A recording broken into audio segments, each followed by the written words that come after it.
Welcome everybody to the Popcorn Watchlist podcast, where we're going over some of our most anticipated movies of the summer here in 2025. I am your host Xavier, and I am joined by my fellow Watchlist panelists Anthony, Danny, and Zach. Hello, gentlemen. Hello, greetings. There we go. So I know July of 2025 is that stacked month of the year. Usually we think it's May, but July has some pretty wild stuff. But this one in particular we're talking about today, I've been like waiting for this ever since it got announced. I may be a bit biased, but like hands down, this is the one I've been waiting for the entire summer. Like this is like my like movie of the year. Like, okay, this is make or break the summer. Like this has got to be like, if this is bad, then it's like, man, it's just like a whole bunch of like sadness and regret. It's the movie that basically the paraphrase one Lex Luthor that's become the focal point of the entire world's conversation. It's none other than, of course, Superman, directed by James Gunn, written and directed by James Gunn. Um, you know, with a lot of the tumultuous stuff that happened, The Rock and Black Adam tried to, shift the power of the DC universe. It shifted away. The hierarchy of power. Thing. Yeah, the hierarchy of power went away. It's like gone, donezo. So, expectations at this point were, some people would say kind of low, but others would say pretty high because coming from the whole like extended universe thing that was going on, we were looking for, an answer to a whole bunch of stuff that's going on with these great characters. I know, Warner Brothers and the DC films, the kind of like in their own thing was saying, hey, like we have all these rich characters to tell all these amazing stories and show them on the big screen, and it could be wasted potential. So let's refresh everything, and that's where we got James Gunn and Peter Safran to kind of just take over the DC projects of everything. So they had a plan, and the first movie that was announced was Superman. We talked about it in one of our episodes where we were looking forward to all of these summer movies. So in our Summon series, it's now come to this. We're talking about Superman. Expectations, at least for me, were pretty high, but I'm trying not to stay too hopeful. But what did you guys think? What were you anticipating getting into this movie?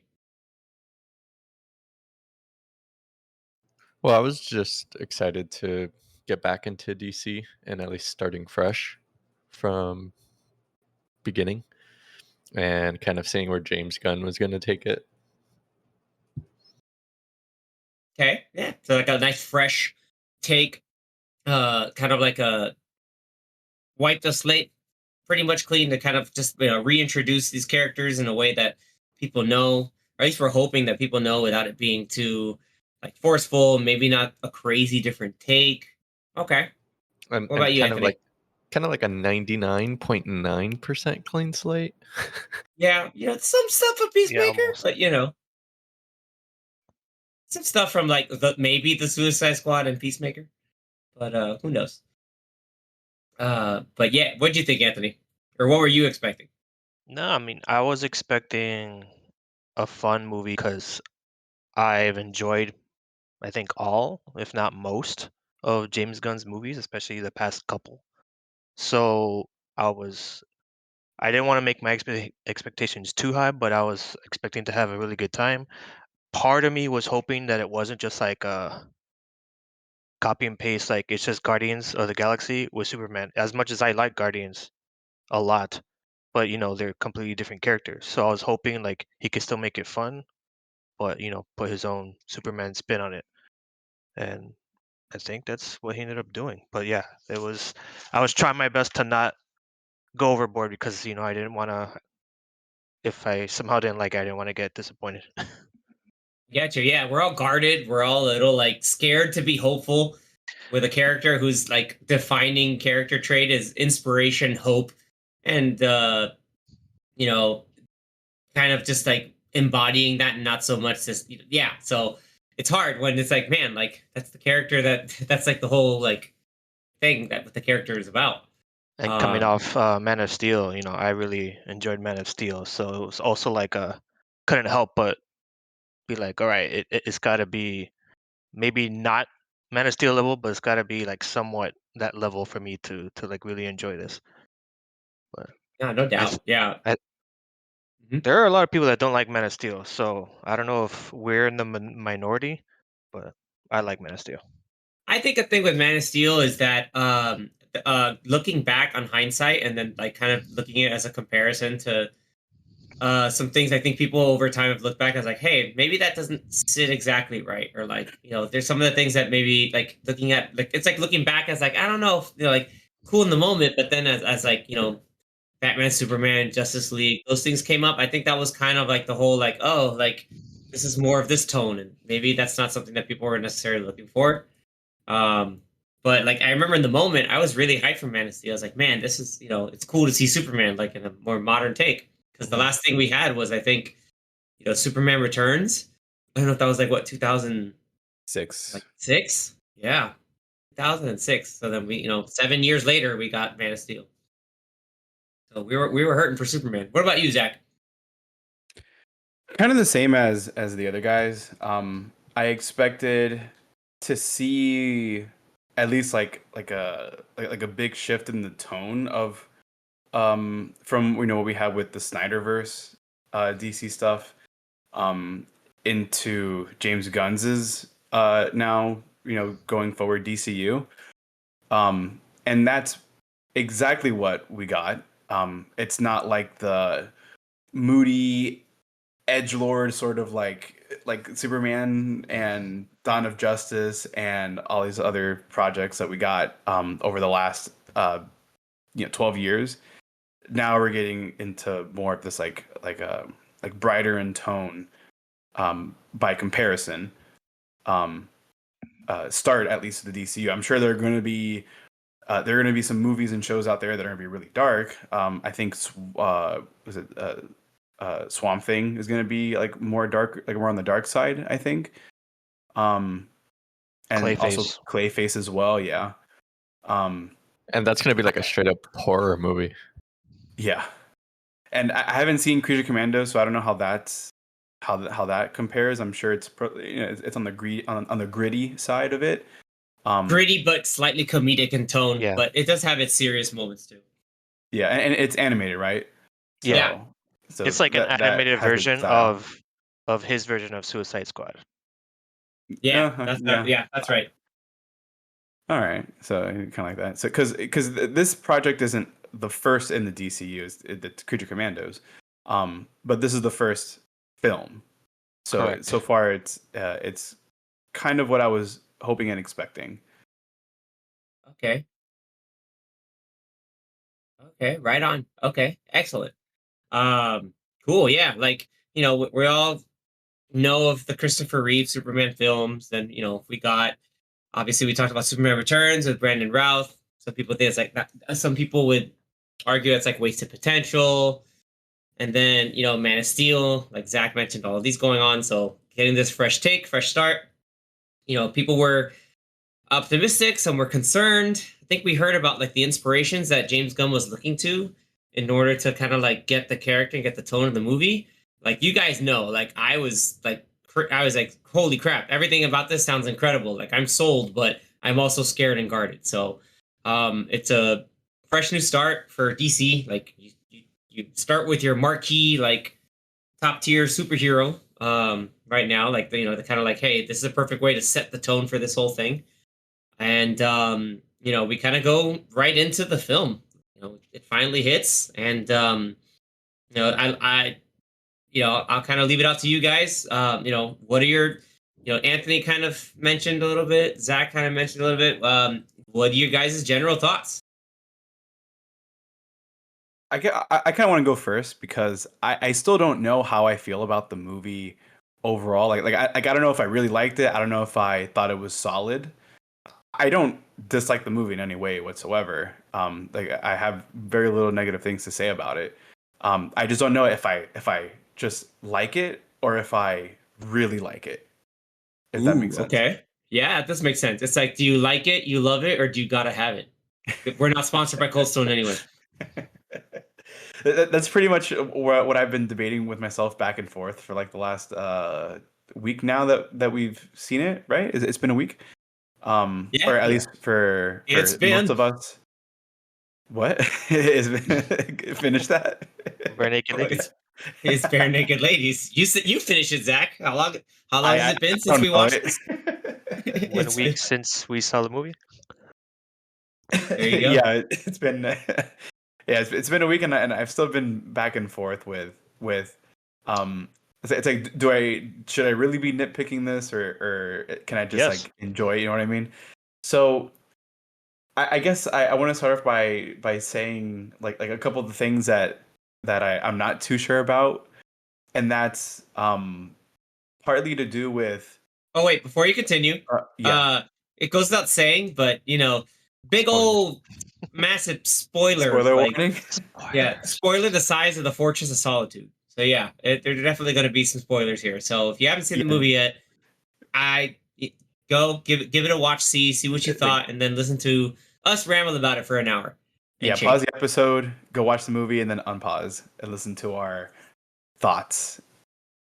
All right, so continue. So yeah, so one of the things that I just don't know what to like how to feel about it is the is like the established universe that we're in. Like we're just kind of thrown into things that have already been established. Like we have, in the first, I don't know, 30 seconds of the movie, it kind of breaks down like 3,000 years ago, and then 300 years ago, and then 30 years ago, and then whatever, right? Like it just kept like giving us 3 like hours, 3 minutes.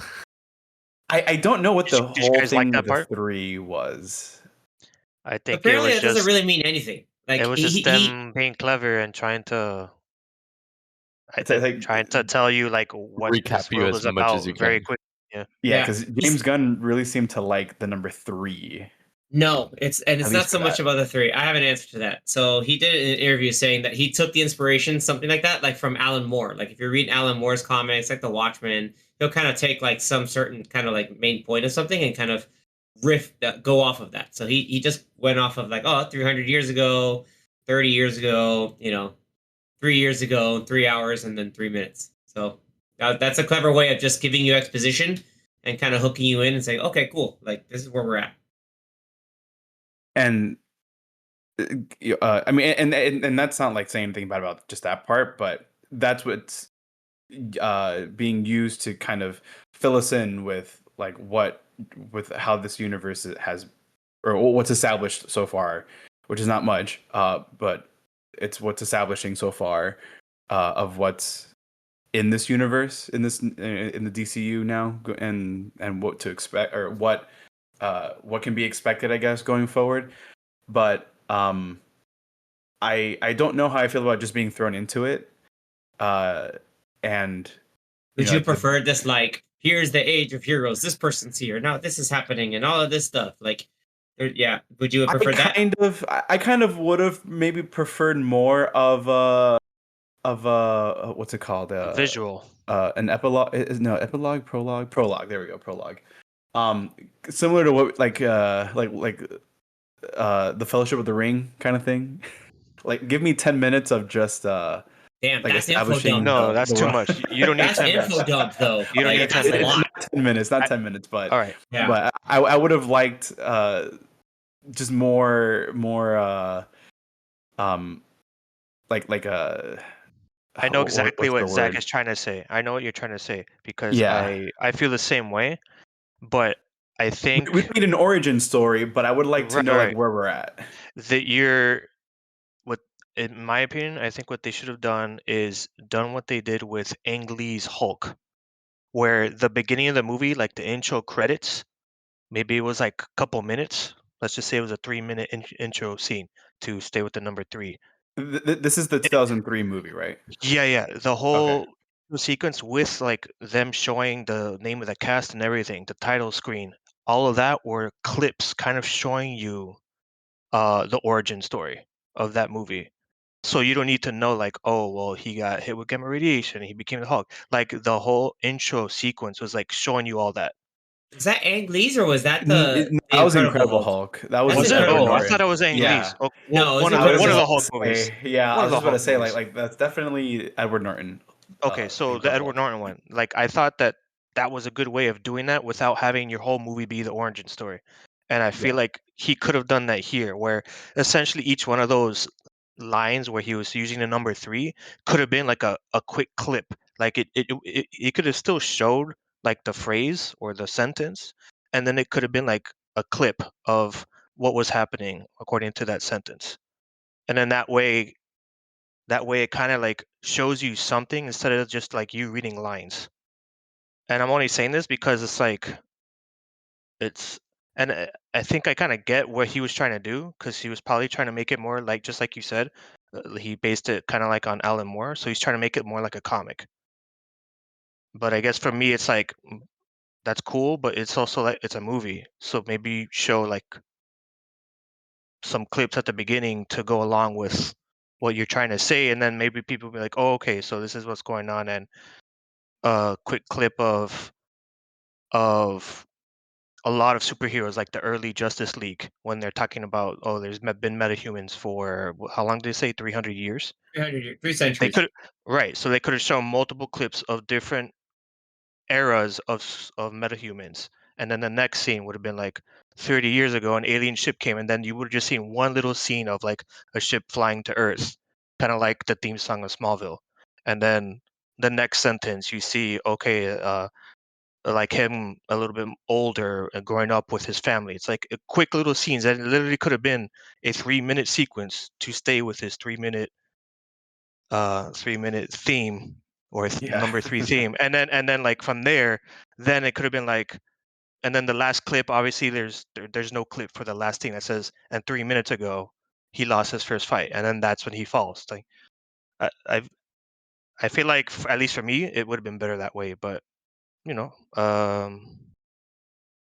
wonder how last minute that was. I wonder if originally there was nothing at the beginning, and maybe he was told like, "Hey, you got to put something.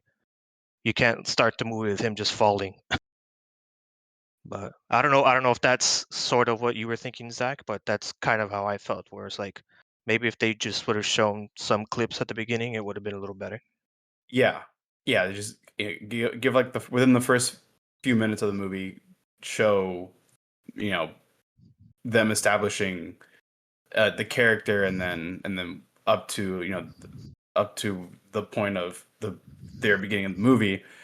So then we can kind of see like what this character does, because a lot of younger audiences that have probably never seen a Superman movie, going into this movie, this being their first Superman movie, are not going to know who Clark Kent is, who Kal-El is, who Superman is. Like you're expecting. Like I get, like, I don't want to make a movie, or I don't want to make an origin story of a movie, but then yeah, it's been done like a dozen times, but not everyone has seen all of, or just any other like Superman movie probably prior to this one. So having a little bit of like this is Superman. This is what he's about. This is who he is. This is what he's about. Would have given at least people that have never seen a Superman movie context as to what's going on. As for him as a character anyway. And then and then get into the movie. Okay. All right. Danny, what do you think? For at least like the intro, just starting off like that. Because that's one of the points that Zach kind of didn't like, or like, sorry, that kind of like rubs in, like Zach and Anthony kind of feel, it's like kind of feels a certain way about it. Okay, yeah, because it's not like it's bad. Like, I'm getting the idea. It's more just like they prefer something else. I don't think it was bad. It's actually one of the things I don't really feel too bad about, or like really don't mind. I mean, yeah, if you have an option where maybe they had a little video explaining it in the beginning, like they were saying, like maybe Anthony's point of like a 3-minute clip to go along with the 3 theme, that would have been cool. But they could have even had a narrator, like in the old school either cartoons, like a meanwhile, or like something like that. If you really wanted to go like old school comic booky or like old classic, school. Yeah, or do like a classic comic, cartoons or something. do like a Uh-huh. comic turn the page type of thing, um, where it goes through each. But I'm okay with how they did it because you just get straight into the action. But I could see how, if you're not really familiar with Superman, DC, or anything, you're kind of just like, well, what just happened? And I think more of the, I guess, where you feel confused or just kind of like thrown in is the whole thing of Lex Luthor, and you're trying to like figure out like, Why is okay, he so angry? he's just so mad. He just hates this guy. Um, and then I guess like with like the, I guess the person he lost the fight to in the beginning, you're just kind of going through that, but it was okay. Okay, gotcha. And you, Xavier, do you think it was? Do you think it would have been better to not have anything at all and just start the movie with him falling, or at least if it's a choice between nothing and the the phrases with the number three, like would you have preferred the way we got it? So having seen this movie 3 times now, funny enough, the more I've seen it, the more it's okay because it's because it kind of plays to James Gunn style, or just like all right, this is like you're gonna just like let the situations where the characters are in like kind of tell you about what the characters are, and the most of it we're telling is based off of just like these like 3-4 paragraphs, which I think just establishes the tone instead of like, okay, like this is a world where there's a lot of metahumans, and that aliens and people from other worlds are known. So this is like this is it's very much like in the comics, like all right, this stuff is normalized, so we understand that when you see people like a Guy Gardner or a Mr. Terrific, or they mention people from Aliens, it could people who know stuff, cool, they could be talking about people like Martian Manhunter, or some of the more obscure characters, or in this case it's like Superman, where it's he publicly states like, yeah, like I was originally from my planet, and like my planet's destroyed, and we all know that. It's like the same thing as like, do you need to watch, or do you need to like a whole sequence of the Waynes getting shot again, or do you need like Yes. look at No Way Home, uh like or like, sorry, the Spider-Man movies, like like we know he got bit by a spider and he's doing Spider-Man stuff, like okay, cool, like that's Well, kind of, it's baked into the consciousness. one thing that I want to bring up, because you mentioned that, kind of like I think it was in uh, Dawn of Justice, um, where you get like this like the intro where it shows like the cast and all that stuff, Again, and other yes, crazy yeah, in slow show. motion, yes. Yeah, they show all like the like the Batman origin stuff, right? Something like that, like what Anthony was saying earlier, would have been, uh, I think, nicer to have. Like, give us like a visual rather than just telling us, show don't tell, um, of like the beginnings, the origins of Superman, kind of like what Zack Snyder did with Batman v Superman in that intro. Just not in slow motion.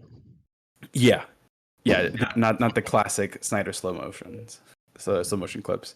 Yeah, I think like, and for like what I call normies, like the normie people I've spoken to, they kind of like they haven't said anything like that where like, oh, like that was weird, like that they saw it as an intro, like okay, cool, like that's a little like text block, a little text block of dialogue, and or like of exposition, sets the stage for everything, and boom, here we go. That's kind of like, to me, like that's what why it works, because it kind of sets the stage pretty early on. You also get some nice Arctic views. No, but more importantly, like I said, just kind of sets the tone right in, and then you realize, oh, this is like, oh, this man's falling down because he just got got his butt handed to him, and then kind of from there it establishes, okay, like this Superman is still like relatively newish, like he's only been around for a few years. It's not like he's like, this is like prime Superman, like like top tier, like I can do almost every, like yeah, like it gives you a little wiggle room to say like, hey, there's still room for growth, and ability to kind of like uh get better and grow.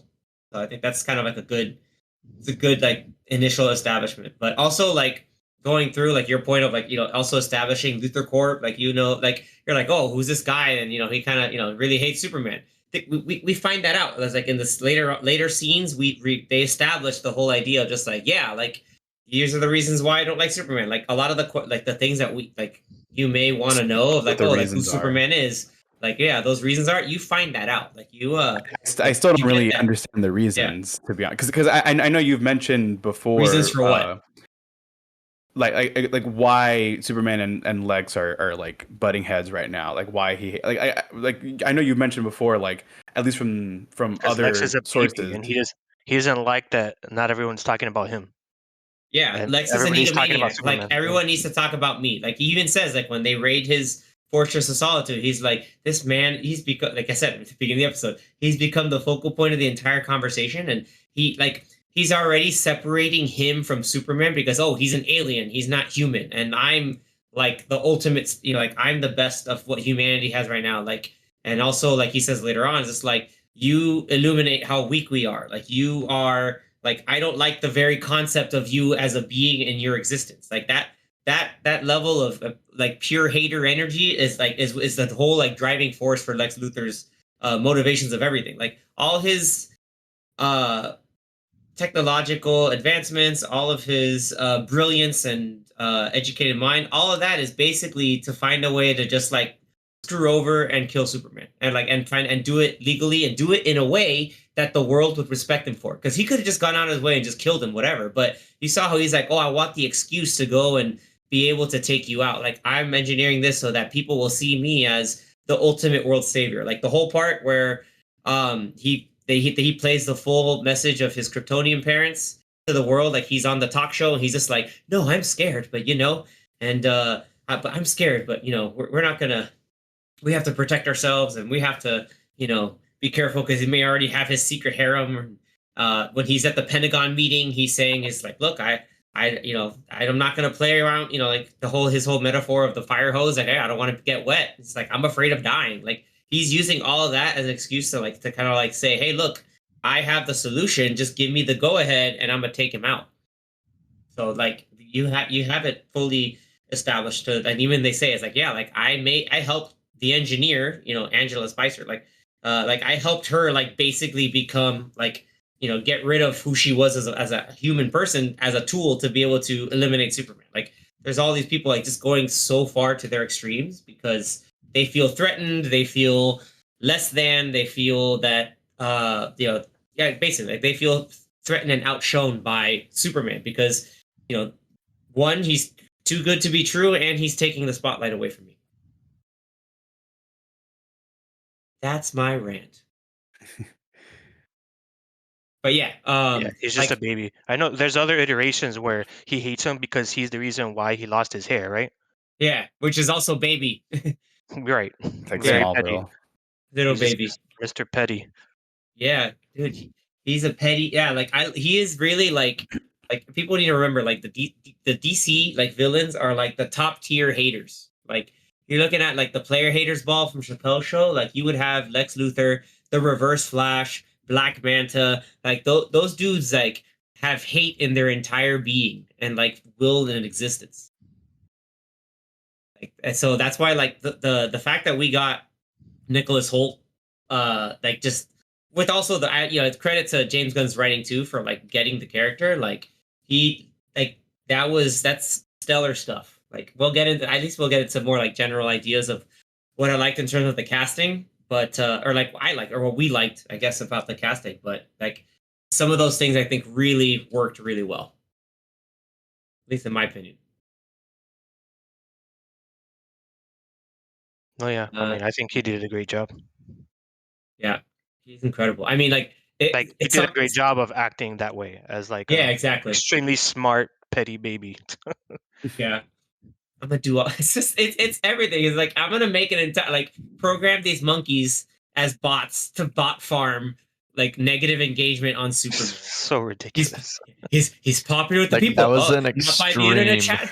I love that he's in the Pentagon. He's just like, the chatter says his popularity is going down every day. I was like, of course, because you're the one engineering it, my guy. Like Very it's very on the perfect. nose topical thing to do. And I think I heard that him having monkeys, secret monkeys, is a thing in the comics. So Yeah, it is. so It's funny great. how he fused it in that way to That and he had that one guy again, like this guy made a pocket universe, like almost like the whole like hella dangerous, like wild over the top stuff. Yeah, very on brand for Lex Luthor, and he uses it for like really like nasty, horrible. Like I'm gonna make it as a mini prison for everybody, but and also as like my secret, like a secret off base layer to do all the messed up stuff. that But was one also of like my yeah, that was one of my I don't know about Nick picked, but just like just very nonchalant, like, oh yeah, he created a pocket universe. Is like, okay, yeah, he's that what is smart. that? How cool? And it's like, Yeah, no, he just did it. Like, okay, that's how But then this when you movie is. see in the other country, like the president had the other entrance to Yeah, this pocket universe. and he even said I Yeah, have one of them. He entrances said, throughout the world. Yeah, yeah. So I curious where else it is. well, he has don't matter now. cages. He said he has cages of people, of all sorts of people from around the world, of anyone who I guess like, Political dissidents of yeah, people that yeah, are in his top favor, top yeah, that are government. paying for his services. And on So top who of that, knows how many people? ex-girlfriends. Right. Who Again, knows how many petty. people he has from around the world? Yeah, again, super petty. Um, yeah, Hashtag super like, petty. but I think we're talking about Lex a bit, but I kind of want to go back, just my overall general thoughts of David Corenswet as Superman and Clark Kent. Like the dude did his homework. I think I'll let you guys kind of give your takes on it because I can go on and on and on, but I'll let you folks kind of get the word in before I just add anything else that might have been missed. So one thing to add about like the last phrase at the beginning of the movie where it says, and he 3 minutes ago he lost his first fight, but the sentence before that it said 3 hours ago he was fighting with the Hammer of Baravia, or whatever that place is called. Yeah, So was he fighting him for 3 hours? Is that what he probably. was? Yeah, that's why he's so It's a long jacked up. fight. That's a long fight. Like that's a long fight. That is a long And fight. Yeah, three anyways, hours ago he went into it. Yeah, so try to stand up for 3 hours and then decided and then he fought him for 2 hours and 57 minutes because then yeah, 3 minutes ago he almost. lost. He didn't make that Yeah. mark. No, he didn't make the 3 hour mark. Yeah. But then went back and Okay. kept going for another probably few more minutes. Yeah, he had to go back and try to get his licks, try to do the salty run back, and it did not work because Lex Luthor has the playbook apparently, like downloading Superman to like every move. I love and it's funny enough, like I like how they made Otis like a little more like competent. I know we're talking about like Lex villains and henchmen. Uh they made him pretty like I like that he seemed still pretty competent because in the old Reeves movie, like Otis is kind of more bumbling and like kind of like, oh okay, like okay boss, like Lex Luthor boss, but um no, he did a pretty bang up job. Pretty awesome. Like and even like Sidney Happerson, like he's another like Lex Luthor like underling scientist guy. So that's why like they showed off some of his stuff too. And yeah, like it's like that's one of those things that I really liked is like yeah, like there's even attention to detail with the minor and the supporting characters, not just the But are those two yeah. characters that are like normally like work with him in the comics, or Sidney Happerson, yes. okay? Otis, I believe so. Um, I mean, for sure they put him up. Because he They had a put lot him. of he had a lot of people there, and it just seemed like each person Yeah, was trying to get like their thing, their like little sentence in to like try to be like more relevant than the other person. yeah. All we're missing now is like if we get any future content, is we're missing like Mercy Graves, who's like his assistant slash bodyguard, which the engineer kind of sort of was, but not exactly. No, But no, no. It's no, different. yeah, we need Mercy Graves. We need the yeah. You remember the '90s Yeah, cartoon? yeah, You know yeah. about Mercy? Yeah, Mercy fighting Harley Quinn was always really cool. But anyway, yeah. Back to David After Cornsweet. David Yes, Cornsweat, yeah, he was man. We're awesome. talking about Superman. Let's talk about the man, the Superman. He was awesome. Yeah. He did I think he did a great job. Um, wasn't sure, from a year or two ago when they were showing the first images about the suit. I was like, the suit's all right, looks okay. But throughout the movie, like I wasn't even caring about how the suit looked like because I was enjoying what I was watching, and he did such a good job as Superman that I was just like, oh yeah, I forgot about the suit. So it didn't really matter how the suit looked like. But there were times where the suit looked really cool. I liked how the cape, like how it attaches to the back of his suit. But yeah, yeah, he did a great job acting like like a young Superman because it's essentially his third year, so it's like year 3 Superman. So it still feels more like he's acting kind of like Clark, like his human self, just while he's like Superman. So he's not quite there yet when he's like very mature Superman and he's just like this big hulking figure. He's still kind of like learning the ropes and still has that like very young boyish personality to him while he's Superman. But I thought he did a great job. Okay. Nice. What about you guys, Zach, Danny? Yeah, I liked him a lot as Superman himself. Like I did like the suit too because the colors looked actually pretty good. Um, at least during the fights and even some of the scenes where he like comes out of the smoke or like those slow mo shots. That was the Zack Actually Snyder looked shot. pretty cool. Yeah. The one coming out of the building when it fell Yeah, on yeah, the like- bridge. Yeah, when the building Yeah, fell. that Yeah. was like one of the 20 shots yours- that Zack yeah. Snyder did in his movie. But you know what I like about that? Like, I think it's like he flew up just to make sure she got out safely. That's Yeah, what I just think to- because he's still looking. He's like, Yeah, is she he's just okay? All right, checking to cool, make let's go. sure. Like, Yeah. man, and he did that with everybody. Like, he did it with the little dog when the kaiju was stomping around in Metropolis. He did it with the people That was when funny. I don't know. they He almost breathed killed fire. that dog. Yeah. No, it was a bump. Look, I've seen it. Look, it's been 3 times. I analyzed no, that no. scene specifically. That was like a okay, the like I get it. squirrel, Let me too. get out of here. The squirrel, the one lady I thought was really cool because he was like, hey, I know we just flew around, but nice deep breaths. You're gonna be okay. And I was just like, damn, like all those little moments, like it just like all those little moments of like, damn, dude, like they got this right. Like every time, I'm like fist pumping in my chair. I'm just like, this is incredible. Like they've got this. Like they're really nailing the spirit of the character right. I loved it.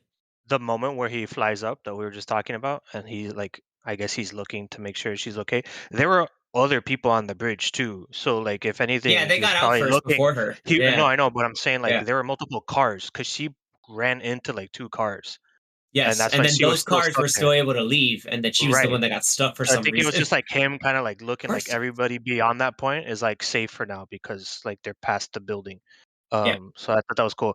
Wouldn't it have been easier for him to just like push the car like away from No, the building? Yes. no, I don't think so because it's like that was about to just straight up fall on her, and it not being in place, like him trying to move while the building's falling on you, like I don't think he would have like done it in time. Like try to Because just take and that like building, the thing is that building was shove. done. The building was done. Like he could have like flown through the building with her car, like carrying the car. I don't know about that. Like it's remember that these cars that are aluminum now, like they're meant to crumple when they crash. So like if it's trying to break through a building, might not work so well. I know, but Anyway, I'm thinking too. I'm going too far into it. it's too much. I mean, they had a lot Yeah, of liberties with a lot of stuff. So yeah. But because going into other then you main could say characters, yeah, anybody that he saved would have like had whiplash or probably died with the speed that he saved them if you go that deep. But it's like they didn't do that, so you just gotta like take it with, okay, he saved all these people and the squirrel. yeah. And he tried to save the kaiju until they said no. Anyway, before going in there, yeah, I wanted to also like bring up Rachel Brosnahan as Lois Lane was awesome. Like they gave her good material. She was the intrepid, like in your like kind of like no fear in your face Lois Lane that hey, I'm gonna go go do what it takes to either get the story, in some instances save Clark, and try to get to the bottom of like the main issue and the problem. And that's Like, very and Lois Lane. yeah, Yeah. 100% Lois Lane. Like she was there, like I don't care, I'm going in there. Like, and in this case was cool because it wasn't so much like the old Margot Kidder Lois Lane, where it's like, oh, I'm in danger, I need to be saved. It's just like, no, I'm gonna go with help, go and do the saving, which is nice. Like, and it was like, I'm gonna help in my own way, whether it's like trying to inspire the Justice Gang to help out Clark. It worked for Mister Terrific, but or then working with the rest of the Daily Planet team to connect all the pieces together to realize that Lex's mastermind plan is really about all of this stuff, and getting the evidence to frame him as a traitor and just a real bad guy. And like great stuff. Their back and forth, like their chemistry was white hot, white hot. Great stuff. Like it's not like Anthony. I don't know, because Anthony sometimes has a more of a detail in this, but maybe Zach or Danny, you guys can chime in. Can you name a situation where the two like lead romantic characters or like actors had like no chemistry and it showed obvious, like completely obvious on screen? Kind of hard I'm to think Yeah, of I'm struggling right now, but like Yeah. the it's like these movies. people like, yeah, like in anything, like in any film at all, it's like there's like no spark, no fire, no nothing. Like bad. Twilight? No, I'm kidding. The movie with Vince Vaughn and Reese Witherspoon, the Christmas movie. Uh, Oh, Their okay. Daniel chemistry wasn't that good. Radcliffe and um, I forgot her name. Ginny The one Weasley? that's Ginny. Yeah, Yeah. Oh Harry and man. Okay. Ginny. God, All right. yes. Okay. Oof. Cool. So Bonnie Wright, I think is her name. yeah, Bonnie Wright. We can say that this is the exact opposite of that. That's what I could say. At least that's coming from me. Again, No, could be a tad I biased, agree. but no, they were 100% I agree that perfect. them two were one of the best parts of the movie, and so it kind of sucks that they're only together like for 2 or 3 scenes throughout the movie. Yeah. And you also don't really get too much of Clark in this, like, Yeah, yeah. Yeah. or at Okay. least even Like Yeah, at 2 one would scenes or so. argue. Yeah, one would argue we get enough. We get, hey, Clark is good enough to get, front page on the Daily Planet. You show that he's a reporter, but he's not as good as Lois Lane, which is a great, like, that's what the fun back and forth after romantic breakfast for dinner and in her apartment kind of showed off. But it also showed a bit of like the kind of like, how opposites they are. And I think the argument, or like the kind of like the whole way it went down initially, I think was a good. I think it showed us a lot. Of course, they spoke. There's a lot of talking, but I think there's a lot of showing there too. Where like Clark is like, "Oh, I'm gonna do this, with my girl. It's gonna be fun." It's like, "Oh no, wait! Like she's coming to play. She's serious. Like this is, And then she mentions it too. So I was like, what? I question everything. I question everyone. So it's like that's like her, like, with talking about her nature. I really enjoyed how he put on his like Superman deep voice when he would go Miss Lane. Miss I was like, Wayne, oh, yeah, that's a like a Superman voice. yeah. That was But great. It's like Superman doesn't look at social media. It's like, oh, you're third person now. He's like, I'm trying. But and that, watching it a second time, the scene when she comes into her apartment and uh before she realizes that he's in the apartment, she thinks someone like broke in. The scene where she like hangs up her coat and then like turns around and is like, "Oh wait, someone's in here." I don't know what it was, but the look that she like gives the camera of like what's going on, for some reason, it to me it looked like how they animated Lois Lane in the cartoon. Like she gave like the Lois Lane look from the cartoon Lois Lane. And it was just like weird to me. I was like, whoa, like that looked like the animated one. Um and yeah, I think she did a great job as well. I I feel like what's her face? Erica Durance from Smallville. I feel like she doesn't get enough love. I think she also has a really good Lois Lane, I agree. a Yeah. good rendition, But and because a lot of my experience, like prior to reading some comics, was like mainly the '90s TV show. So that's why like I compare a lot to that, and I feel like Erica Durance's rendition was also very reminiscent of like that '90s cartoon. So that's why I was like, okay, I kind of like what they're doing here, and like Xavier was saying, like Rachel Brosnahan's version was more like I'm gonna like be in the action, like I want to go and like aside from just being like a kick-ass reporter, I'm gonna go and like be in it and make sure like I'm helping out. So yeah, I like that.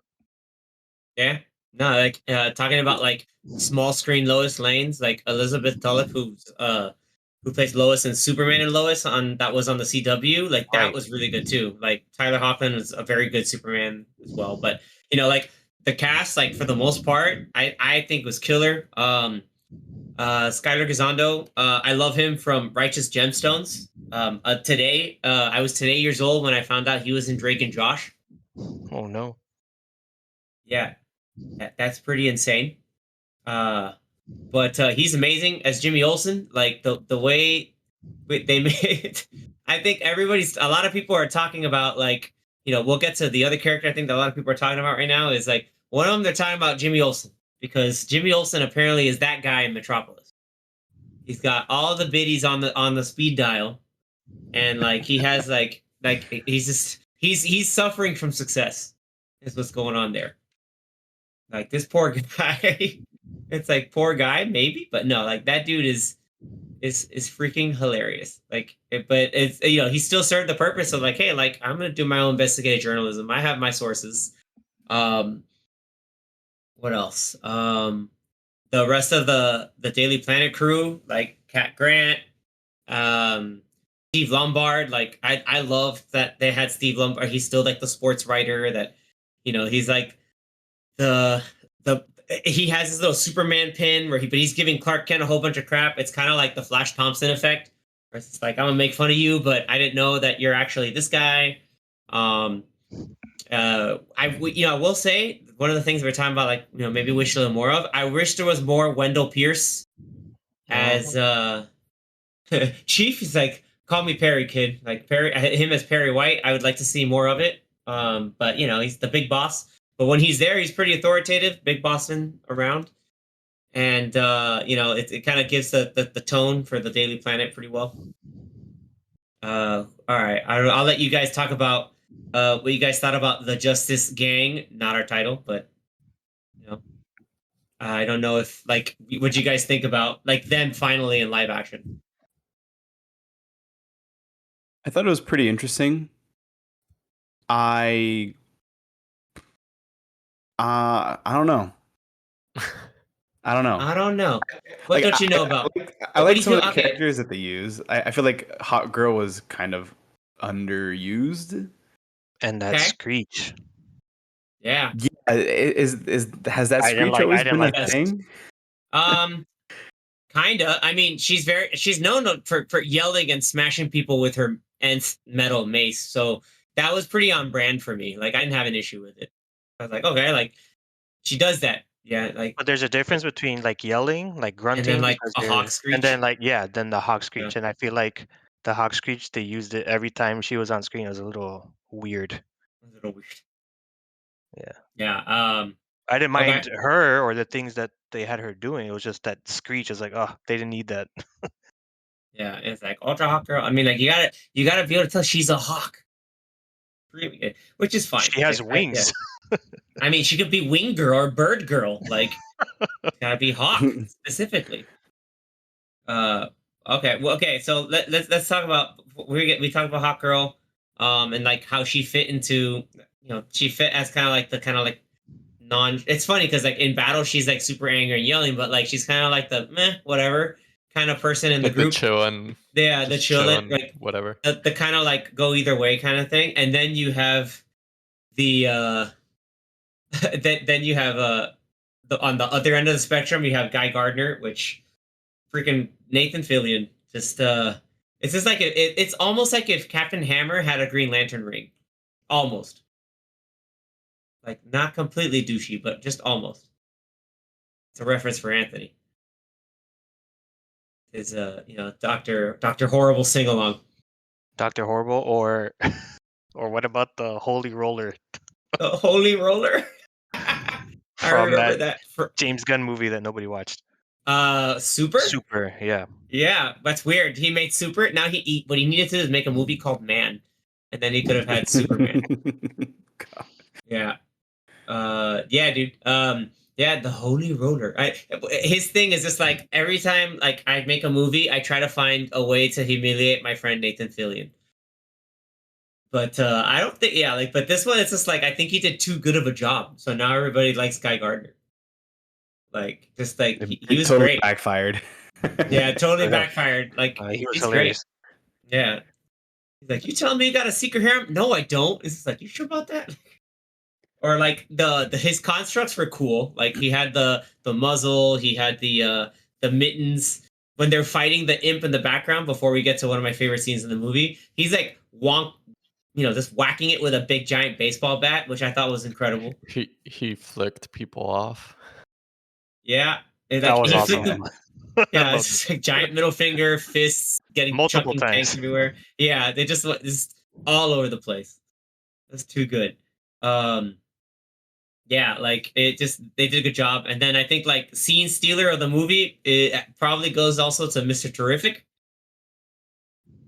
Yeah, Mr. Like, Terrific was terrific. Yeah, I think so. he was terrific. Yeah, like yeah. No, he was I think really really great. Stood out a lot in this movie with having some great scenes. I want the statistic of how many times the song 5 Years Time has been streamed now. It's been like, millions now probably. Which song is that? The song that's playing in his whoop 'em montage.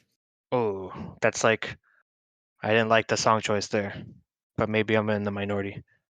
I think you are in the minority report. Maybe. I feel like that scene could have just used like the score of the movie, but they're like, no, let's put a song here.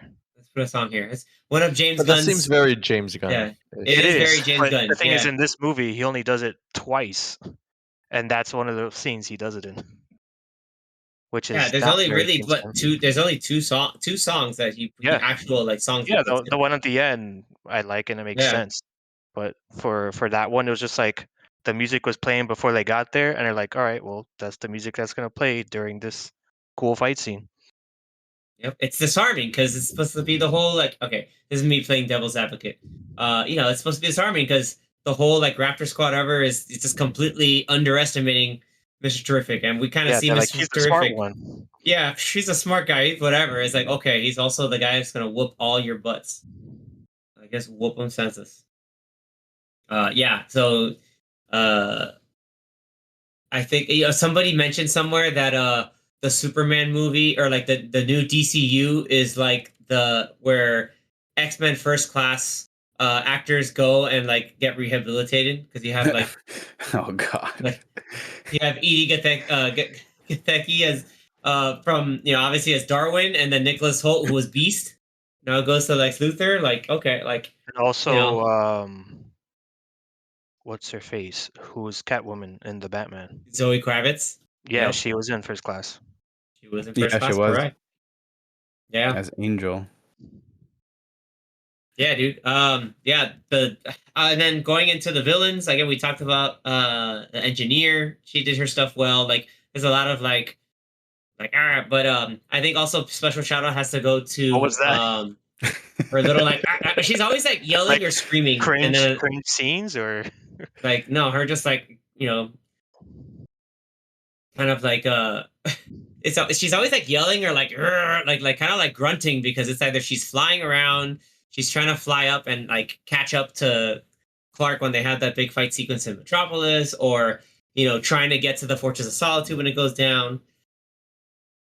But I think a special shout out has to also go to Sarah Sampaio, who plays Tessmacher, Eve Tessmacher. she was good. Yeah, she was. She fun. was great. I want to see you for the weekend. The whole weekend. She's like, oh, it's such a big inconvenience. Like I'm here And trying then to she was like, risk my life. we're gonna be here forever at He's the like, end. it's just, Jimmy's like, yep, I took one for the team, guys. Took one for the team. Yeah, man. What else? Yeah, the engineer was just okay. I just felt like Yeah. I have a feeling that that's like a setup. I mean, we'll talk about it later if it's just she's like, not. Well, what they might said she happen. wasn't dead. They're like, oh, her heart is still No, beating, no, so she's not she dead. might show No, up I'm in a saying future. like she's a setup to because she's supposed to tie into the whole authority. They're supposed to be those other characters from Wildstorm that then they're trying to loop into the continuity. Those characters are bonkers, by the way. I won't get into that too much. And then special shout out also goes to the super robots, especially number 4. I mean Gary, Alan Tudyk. Like he's always finding a way in Okay. like James Gunn's stuff. Like he's Dr. Phosphorus in Creature Commandos, and then he's Gary in Superman. I wonder if like they're gonna Will bring they him ever up and have do everything else. Dr. Phosphorus in live action? I don't know. I mean, Rick Flag Senior's there. Like they did say that some Yeah, of these but Rick characters, Flag Senior isn't a skeleton with like not it's flames, but with radiation around him. flaming radiation flames, yeah, Mhm. and just like melts people, yeah. Whatever. Maybe we'll get also a Bride of Frankenstein and a GI robot. Dude, I want GI robot in real life. That'd be the best. But anyway, I digress. The set pieces, I liked. What did you guys think about the Fortress of Solitude and like his whole like, hey, this is my home base to try to like refresh and renew, and that's where crypto is staying for a little while. Some of the sets and everything like that.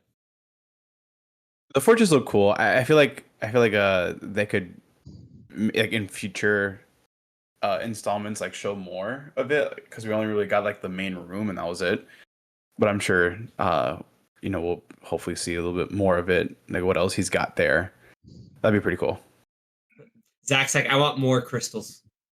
Yeah, just more More crystals. crystals. More. More crystals.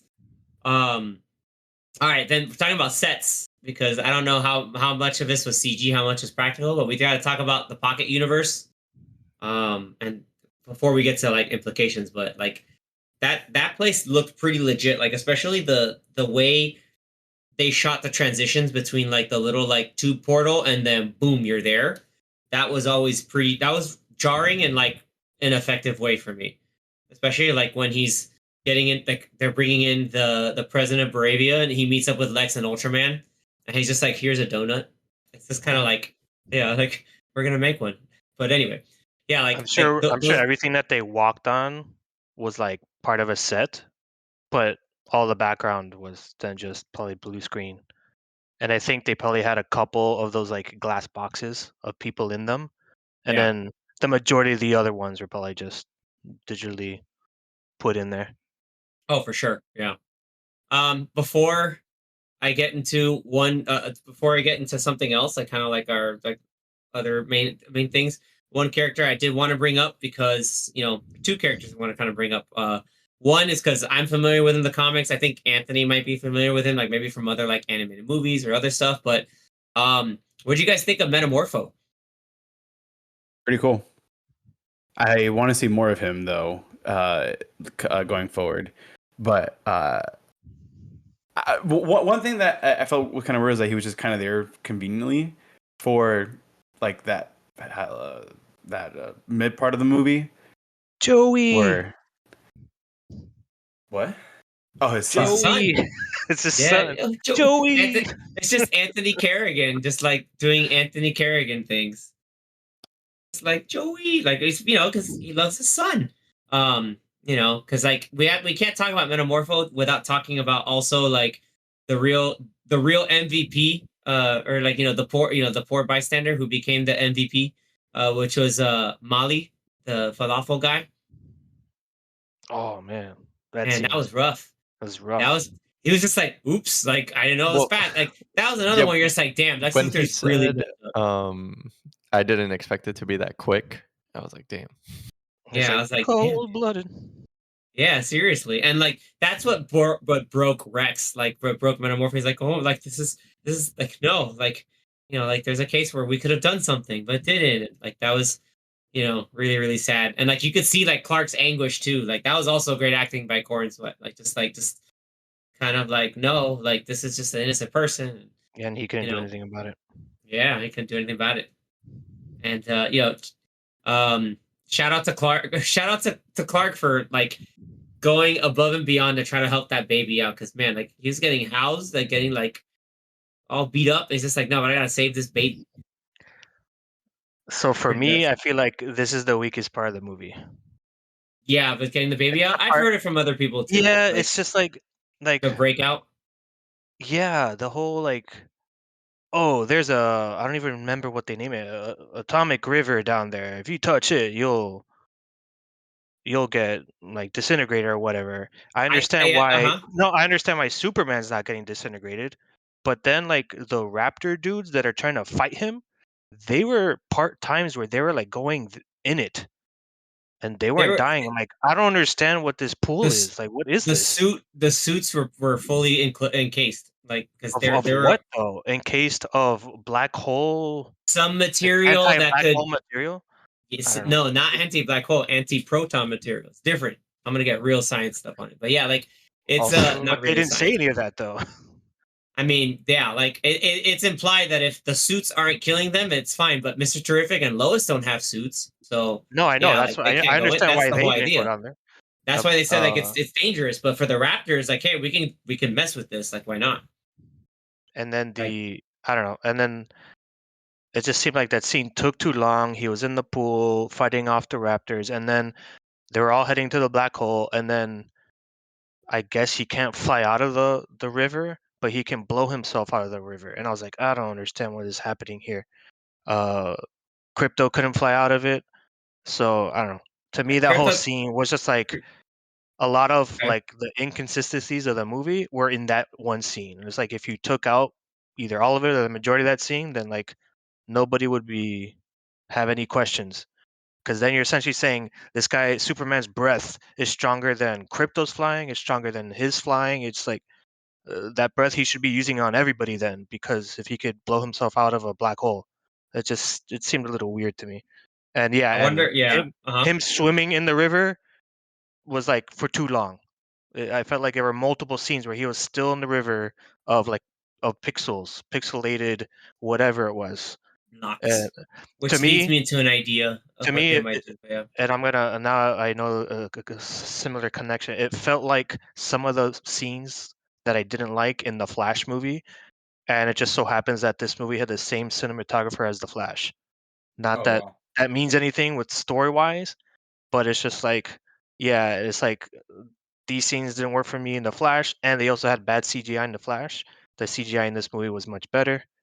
But yeah, this whole it was like a big chunk of the movie, maybe like 15 minutes or something like that, maybe even longer, for them to finally get out of there.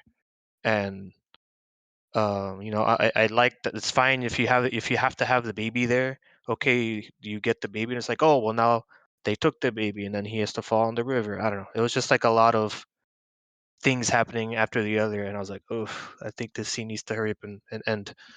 Like I like how he gets out really quickly because this guy made the sun. He gets the baby, and then he goes and frees Crypto. I'm like, I feel like the scene should have ended there, and then they should have like flied out and maybe try to get some pushback from some other characters while they were trying to escape. But yeah, I don't know. It was a little weird. But yeah, to me that was just like it was like a 15-minute, maybe 20-minute lull in the story when like everything else to me like felt like energetic and like fun. Okay. Gotcha. But yeah. I would also think that Lex would have made some sort of better,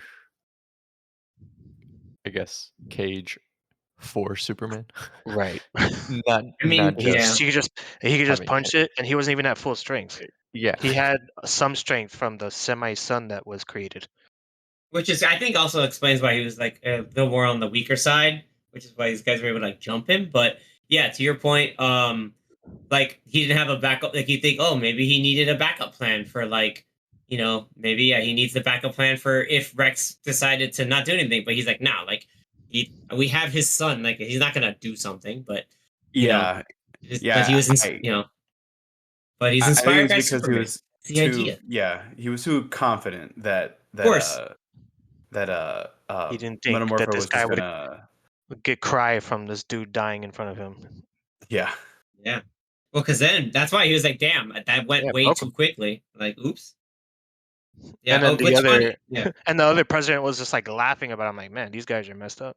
Yeah, they are messed up. What's also really messed up is Mr. Handsome. That one guy freaks me out. The Martian or whatever he is. No, he's like some guy that he just made up, and he's like, "Hello, Mr. Handsome. Like, I'm just gonna, you know, call you a joke because I messed up in an experiment." I don't know, like that was messed up. I was like, "Damn, like this, all the levels of Lex being a real douche."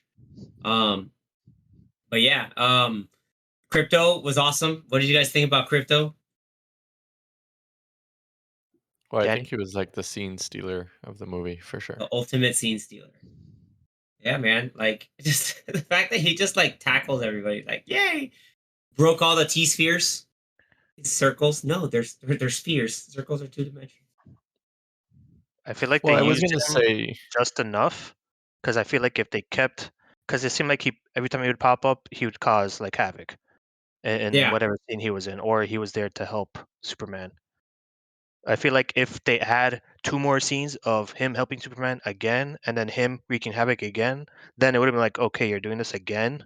So I feel like they did it just enough times to be like, haha, it was funny, it was good. But yeah, I enjoyed it, except yeah. for the very end.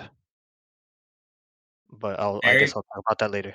Oh, okay. Like the very end. Oh, Not the okay. very end. The Like the fight like sequence during at the this. very end No, the end when Superman with makes his Lex. speech with Yeah, Lex. yeah, yeah. And he does his like their version of Hulk and Loki. Yeah, Hulk smash. yeah. Yeah, Like nope. I just feel like when they did it, it was like too quick. Like to me, that scene of Superman making his speech, which was a great speech, and then Lex Luthor essentially like doing his retort Yeah, back at him, like like doing his speech. It was like his speech got cut because they're like, oh, now we got to do a funny scene. I'm like, oh, you didn't need to do it there. They could have waited like a minute or two and then have the funny scene. But I feel like they like cut it off from it I being think like a yeah. full complete scene. I feel like he already had his speech. His 1A speech is what I call it. Like when he had his whole major speech, and then that's where Clark gets to tell him his whole thing, or like it's that incredible speech that like just hit me in the feels. Talking about Yeah, other good feeling stuff, like that was so good. And that's why I kind of like that's where he's just like being a petulant baby, like, oh, you pretentious clown, blah blah blah. It's like, okay, shut up, like you already talked, like it's over, like that's I how think I took it in. yeah, I think I would have liked it more because it was like, okay, yeah, he interrupted him because he was also in like Superman's face, but then it was like he grabs him and does the whole like, oh, okay, I'm gonna like throw him around and dangle him, and then to make it like a comedy beat. But I think it might have been better for me at least if he like tackled him and like stopped him because he was like protecting Superman because he noticed that he was like in his grill, like up in his face, Yeah, like protecting one dog. tackle to Yeah, like stop him, and then like he would be like on top of him, just like growling at him or something. Because then it would kind of show like a more of like an admiration of like the yeah. dog to Superman. That like, okay, like we're kind of buddies now. I don't have to like always go crazy when you're around. I But think yeah, I think the dog just goes crazy in general. I think that's the yeah, because issue, which they talk about later. he was trained That he just badly, yeah, he's trained horribly by his cousin. or not trained at all. Or not trained at all. Yeah, it's like there's no boundaries. See, yeah, no boundaries. Um, Speaking of boundaries, I'm gonna put this over to Zach and Danny. What did you guys think of the Kents, like Jonathan and Martha? It's Well, one of those things that it's hard to say because we don't get enough of them. Okay. Again, this is why we need more context for some of these characters, Yeah, in my two opinion, scenes. anyway. yeah, it was Yeah, very short. I mean, I think the main like I guess good quote is what Pa said about like I forgot what the quote was, but like something about like your choices is what matters and not like what you're, you know, because he Yeah. was having the issues with like the message, and he's like, well, Yeah. Your even though parents. Yeah. even even even if you didn't know, like just you believing that that's what the message intended. Like that's your choice, and like that's what you came up with it. Like that speaks more than the actual message itself. So like that was a good scene, but like Zach said, it's like very small. We don't get much of them. It's kind of just like like in the middle of the movie. Could you imagine if Crypto like interrupted that scene? Yeah. Because Oh to my me, god. because that's like probably one of the like more touching, if not the most touching scene of the movie. And the thing is, Crypto was there outside, like Oh, with hanging the out cow. with the cows. So Playing with the could have cow. they could have easily just had Crypto smack one of the cows, and then they could have made a funny moment after that speech. That's kind of how I felt with the end of the movie. It's like I'm glad they didn't do it during that scene because that was a very emotional scene. So good on them. Or if he did have it, Good restraint. somebody, yeah, Anthony's like, if thank you he for did showing restraint, if he sir. did Yeah, have it, somebody probably told him to remove it. He's like, yeah. no, don't do it on Don't do this scene. that.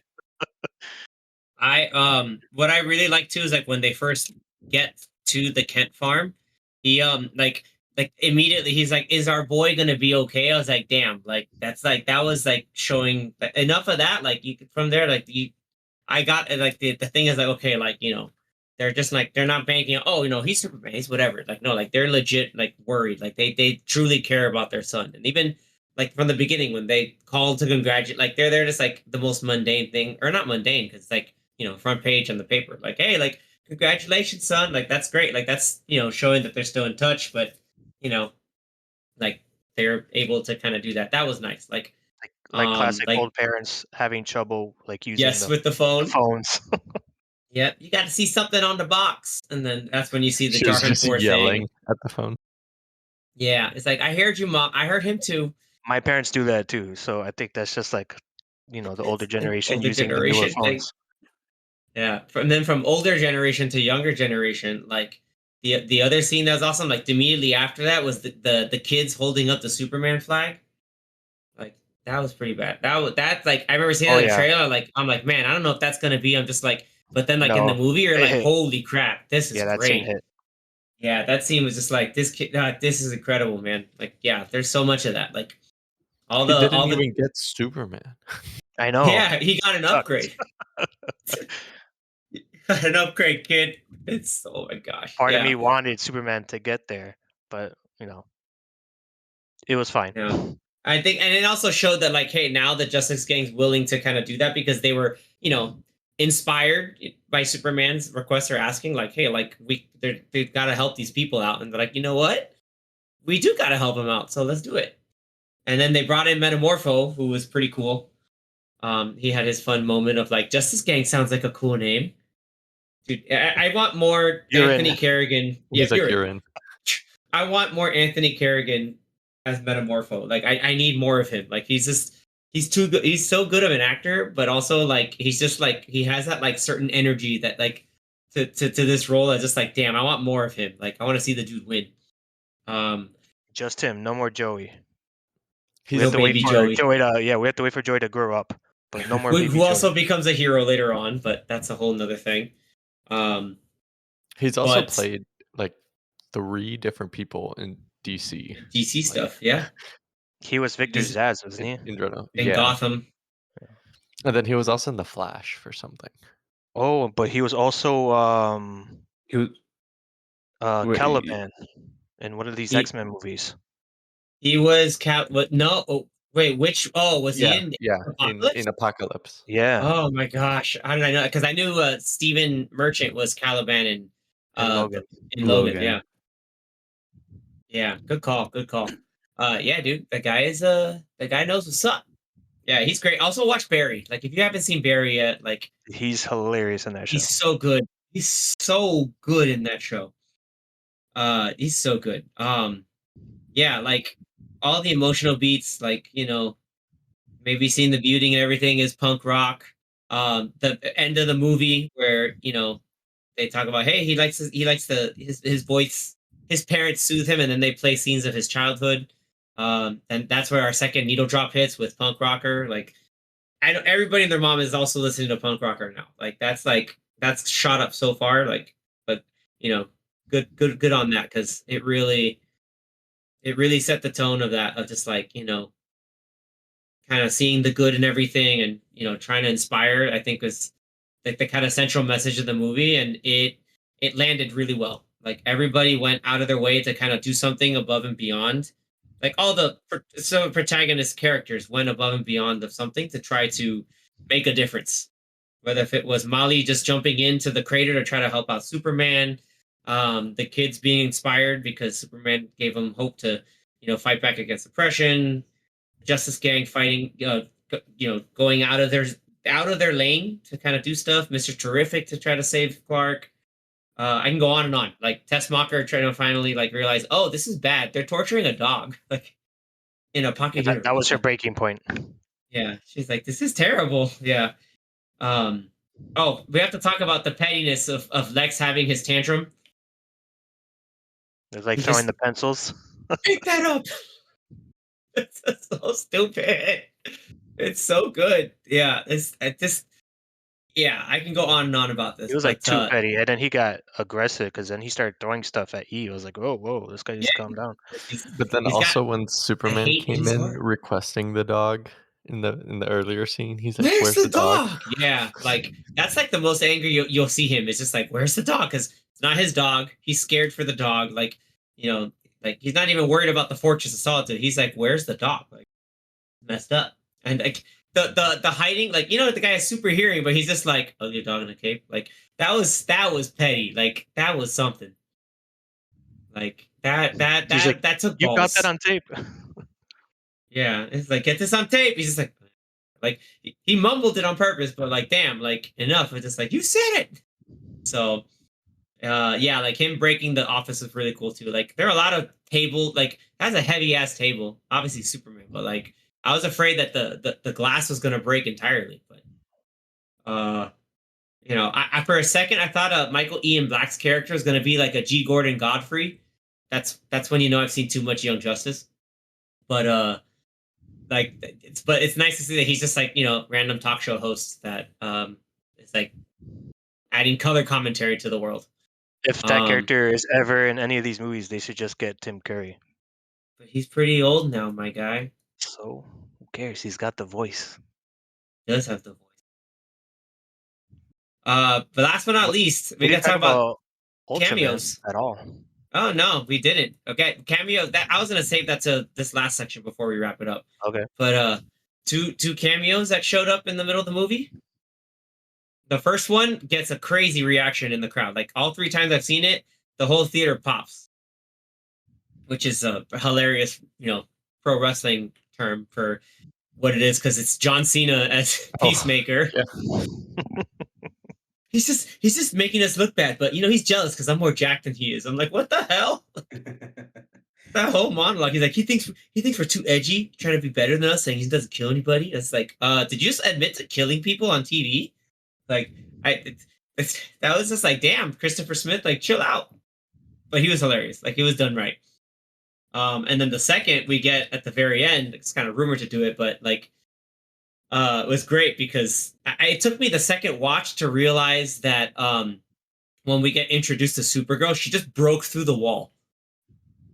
Like at first, I was like, oh, like maybe like there was another door or something. I don't know why, but I Nope. was just like I was like, Nope. oh no, she like blasted through the wall. Because she even says to him, she's like, "Why is like the door closed?" And he's like, "The door's that way." Doors So that way, dude. she just flew through. Like him and Gary look at it, it's just like, what is this? Like she is a mess right now. And then like Crypto finds her, it's like, oh my god. And then just like again, like he's just all like destroy just completely like just pouncing all over her, and she's just like allowing it. Like, yep, this is my dog. I love my dog without giving up anything.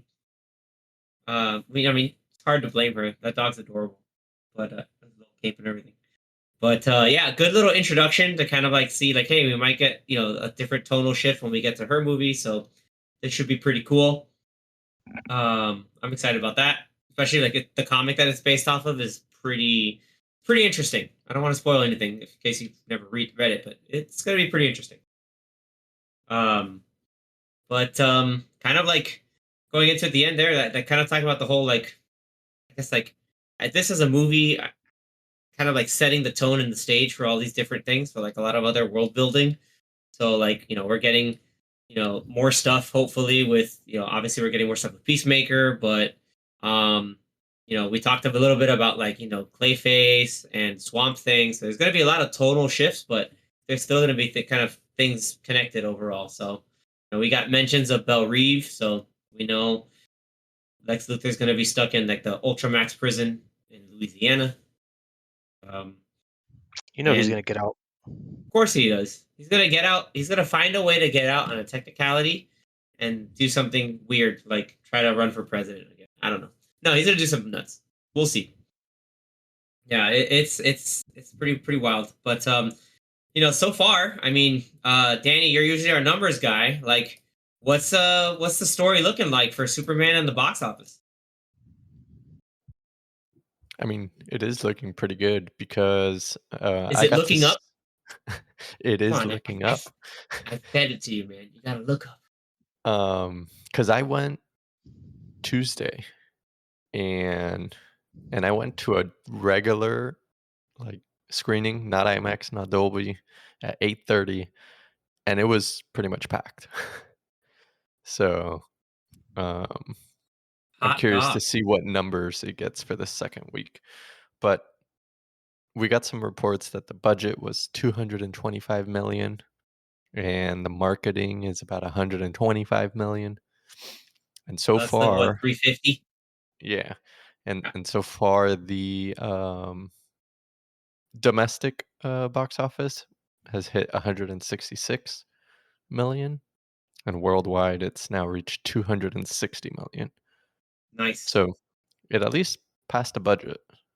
Just needs a little more to hit the budget and the Yeah, marketing, for sure. which You I'm want to sure do it'll more than get just there. break even. Yeah, it'll get there. Yeah, because like, what is it going up against this weekend? The Smurfs, and I Know What You Did Last Summer reboot sequel that came too late. I think I don't know. I'm not gonna poo poo it, but who knows? Yeah, like it's. I mean, I'm excited. I think that it looks great. Like we got a solid start to maybe somewhat, more than solid start to all this going on. I'm hoping everybody involved is happy with the work that they put out. That what else we're gonna get from it. And personally, I can't wait for what comes next. I'm really excited. Like everybody, of course, is gonna want to know about stuff that's going on with the Amazons. Obviously, we're getting Lanterns as a TV show, which is gonna be interesting. Guy Gardner's supposed to show up there too. With a HBO. He's gonna be on an HBO show, so he might be able to flip off the handle a little bit. And He did say in an interview that there are going to be a lot of F-bombs. probably from Guy, yeah. It'll be interesting because apparently, like Lanterns might also set up some other stuff too. Like Lanterns and Peacemaker is like trying to set up some of the ideas of like maybe what they're kind of doing. Also, like I mentioned, the engineer, like she's part of that group, the Authority. Like they have a lot of like some of these more wilder characters. So there's some rumors that maybe there could be an idea of like maybe the Authority, and then they have, a Justice League needs to come up to stop them. But then there's also, we talk about Ultraman, how that's basically became a clone of Superman, with just feeding orders and being a glorified intern almost. It's almost like, hey, I'm gonna like make a lesser version of you, but I also don't want to look at your face because I hate it so much, so I'm gonna cover it. Also to cover the fact that he cloned Superman. But yeah, I think that's hilarious. And more petty. Ultra petty, man. No. Lex kind of felt like Mysterio, Jake Gyllenhaal's Mysterio, where he had like his group of people working for him, and he's just like And the shouting out drones. orders. Yeah. Yeah. Dude, like when he gives his like envy speech of just like my envy is what drives me to like, to save us from, by eliminating you. And he's writing the orders down, like, and then giving them to the team. Like that's brilliant. Like that was awesome. Like he's in the zone of just like, I'm gonna like tell you off, and then I'm also beating your ass.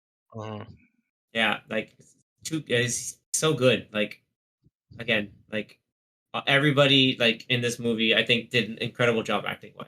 Everybody.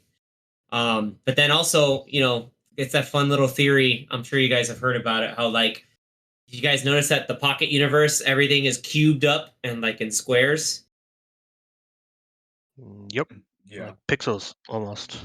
Yeah, almost pixels, but like it's very cubist. Like there's a lot of like the structures were in cubes when the portal closed up, it was in cubes. The antiproton like uh river was in cubes. The you know, obviously like the cells were in cubes, but like yeah, like the just the outcroppings were just like very blocky, right? You guys notice that?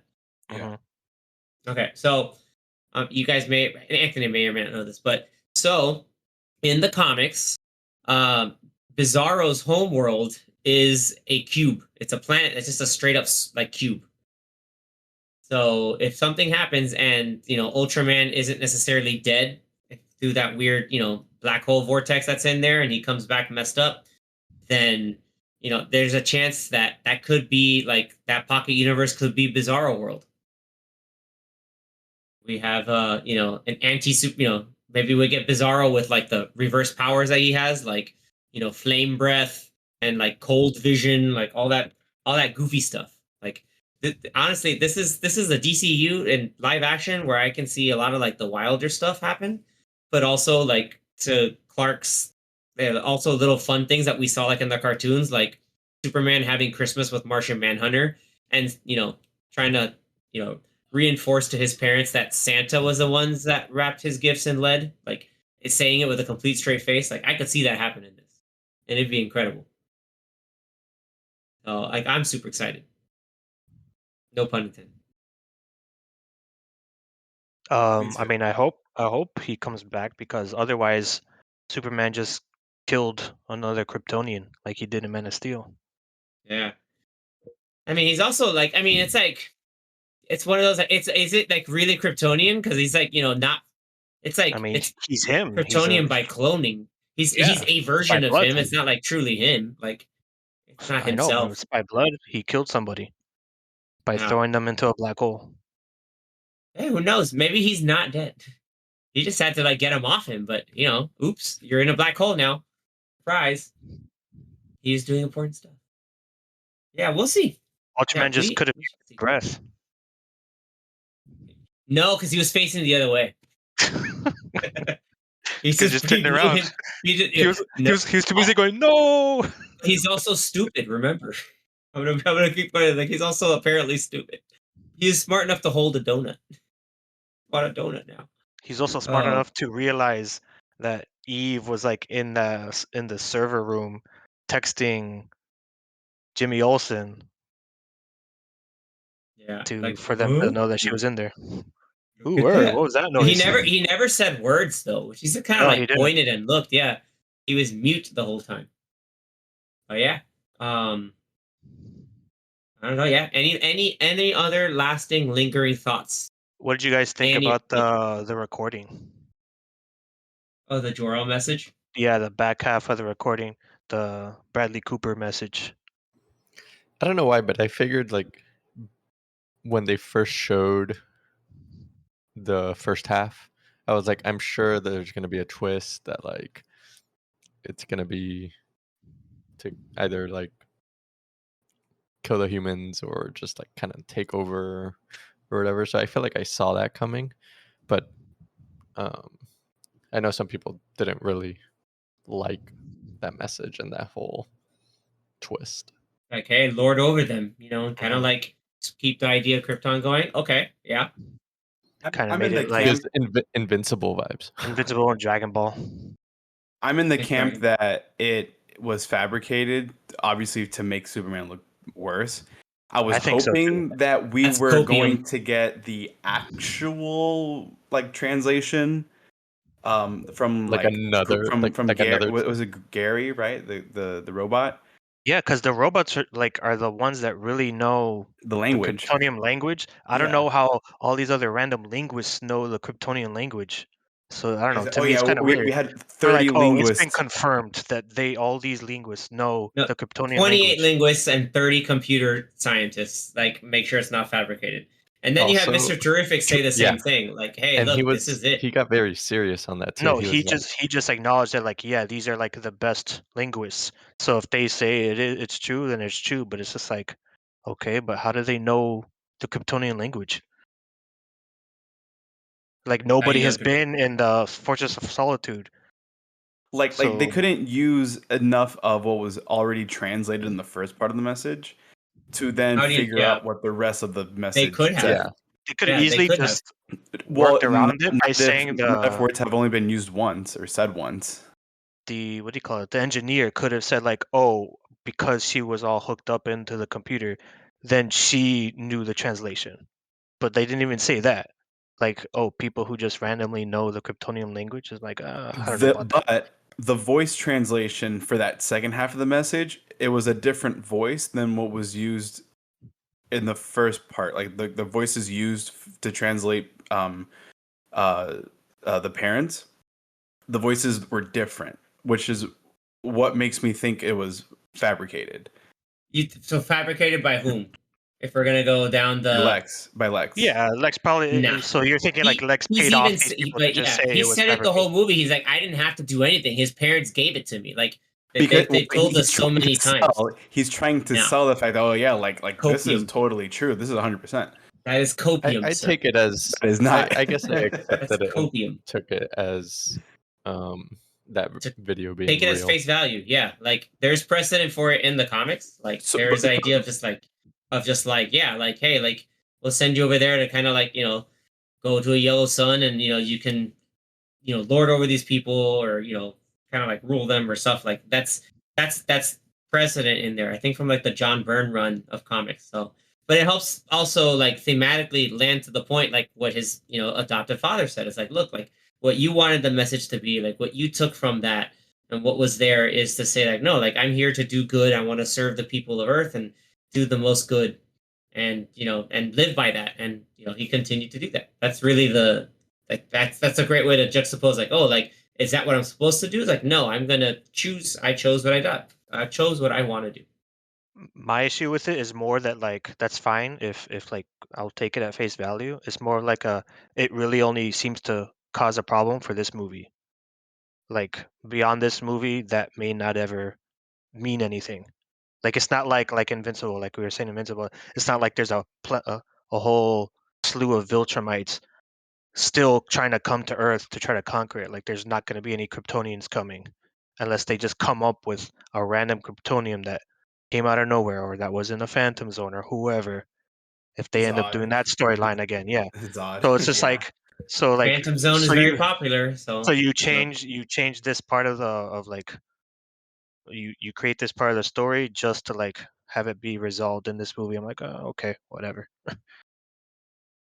That's why I'm saying like there's Like I got to be feel like more it'll to create that. more conflict if like in the next movie, like what Zach is saying is if like Lex reveals that like, yeah, I did fabricate it, because then it's like then it shows more of his like how devious he is and like how deep his either pockets go or how he's like very manipulative.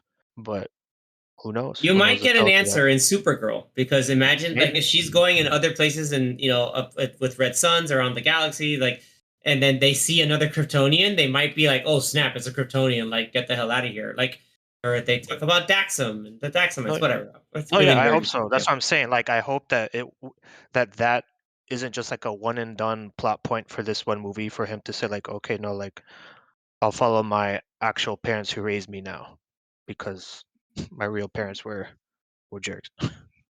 Yeah, well, maybe, yeah, that's probably the case. I mean, it's always been like the Kents have been the center focal point of like who he truly is. It's not like Man of Steel where he was kind of like, hey, you know what?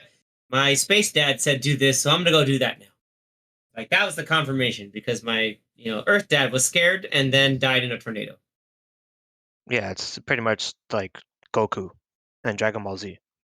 Yeah, exactly. Yeah, 'cause he's supposed to. Did we mention Palm Clemente was the voice of one of the robots, and so was I believe Michael Michael Rooker. Rooker. Yeah. No, we did it. Right. But yeah, there they are. They're there. Oh, the music. Oh yeah, we gotta talk about the music. Sure. Yeah, we gotta end it on the music. End it on the music. Take it away, Anthony.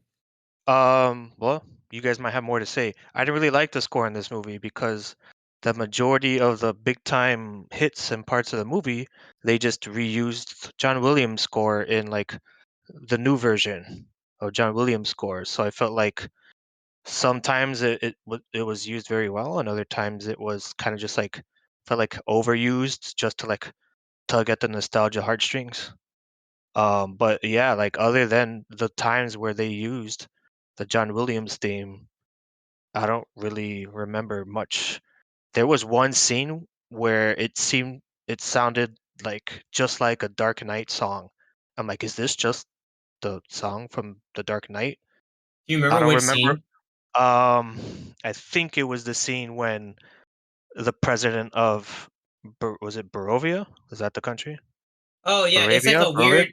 Yeah, it's Is a I think we. it's a Okay, scene after he like says something and then turns around and Portal. goes into the portal. Yeah, it's like it totally sounds like one of the main themes from the Dark Knight. I'm like, wait, what is this?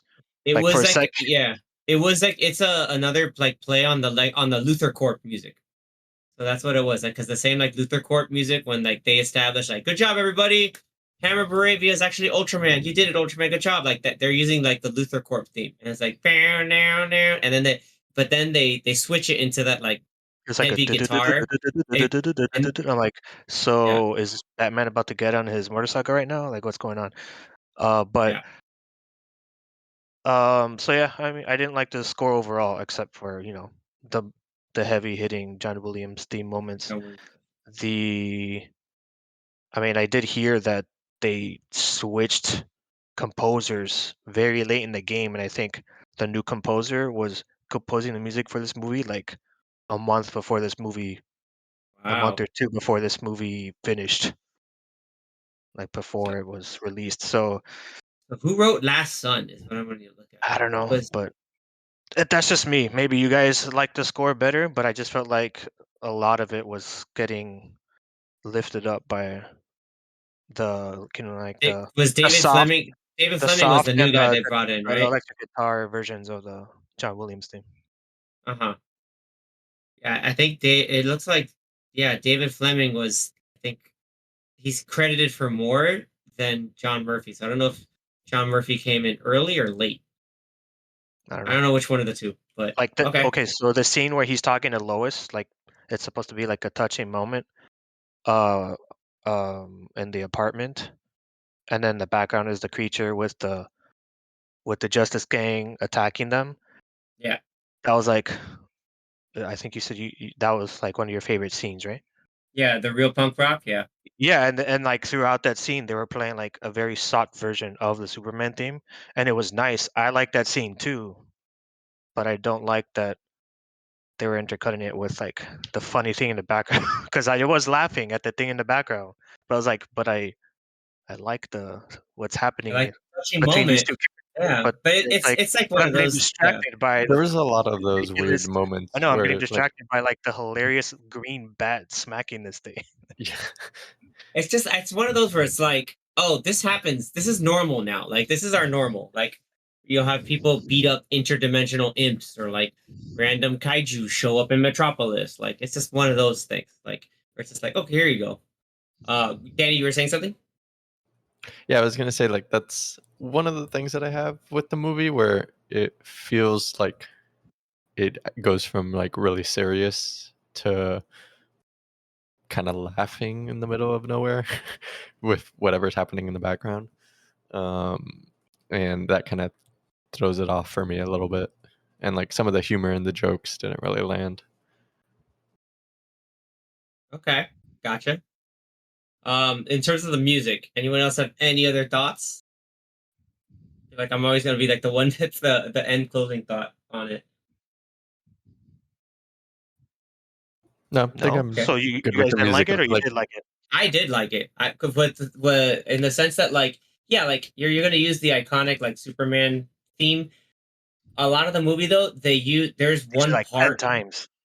there's one part of it like you have the main fanfare, but like there's the part that comes after the main fanfare that's it's like I forget the I'm not gonna get into the music theory behind it, but like it's towards like the other chunk of the main theme. Like they use that like motif, like you'll hear it in like the track Last Sun. Like they use that a lot, like that little those three notes they put that a lot into the theme, and then they weave it into its own like kind of like its own heroic theme, and then they'll weave back in the rest of the John Williams theme. So like yeah, they used it in a way to like honor and celebrate the John Williams theme, but they kind of made it in their own way. Like that's what I like about it. Like you're gonna like it ain't broke, don't fix it, but also like how do we tweak it and modernize it, which I feel like they did.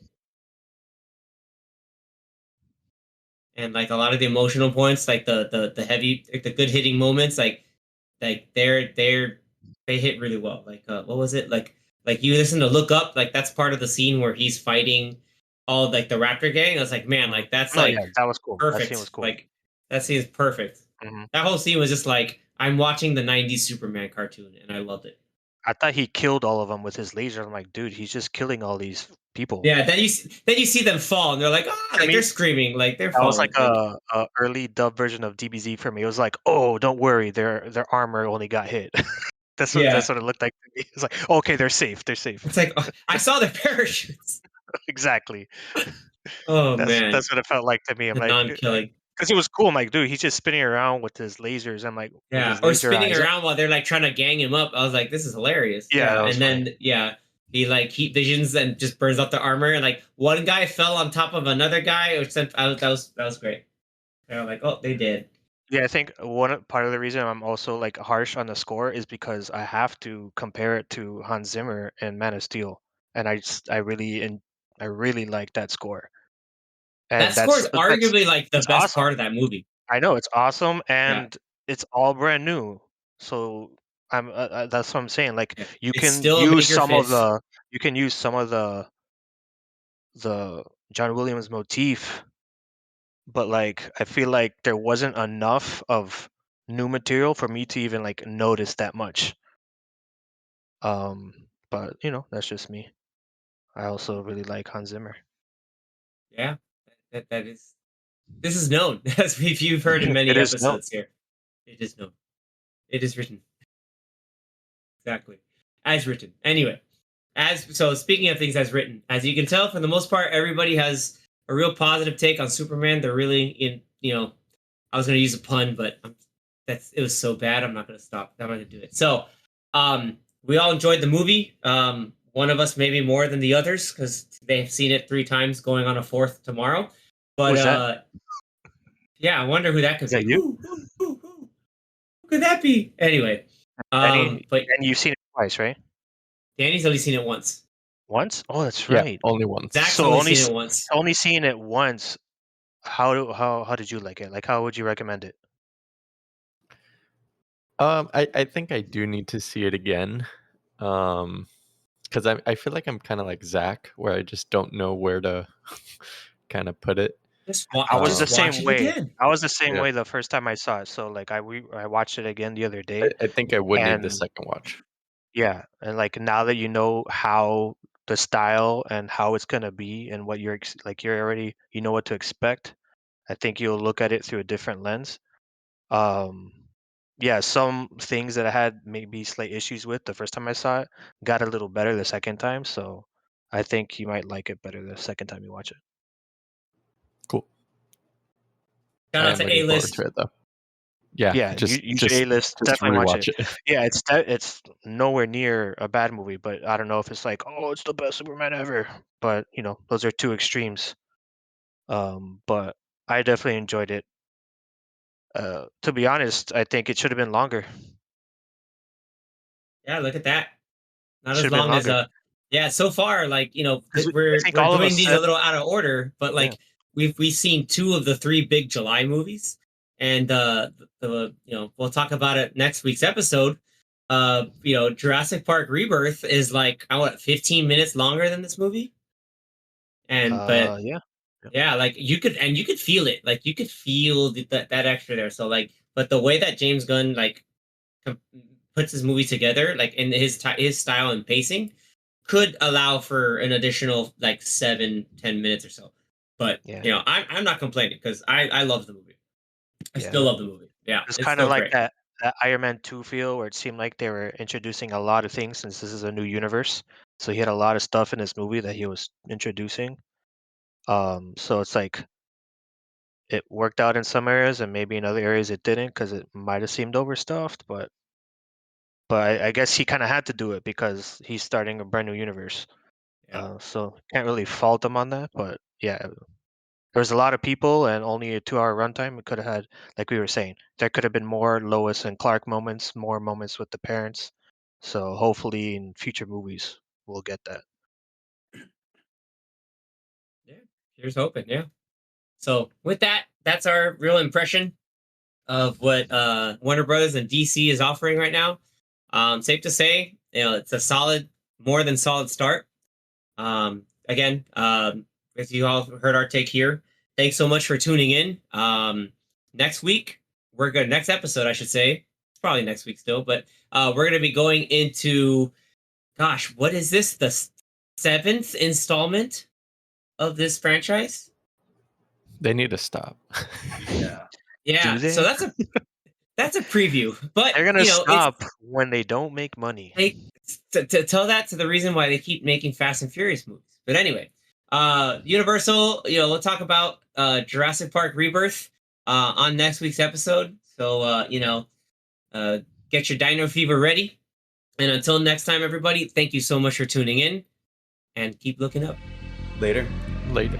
Later.